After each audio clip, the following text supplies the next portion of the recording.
नमः कमलवासिन्यै नारायण्यै नमो नमः।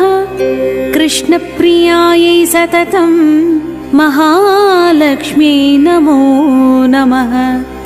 पद्मपत्रेक्षणायै च पद्मास्यायै नमो नमः। पद्मासनायै पद्मिन्यै वैष्णव्यै च नमो नमः।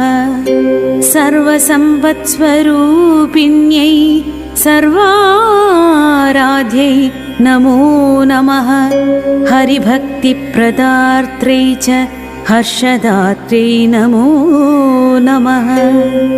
कृष्णपक्षस्थितायै च कृष्णेशायै नमो नमः।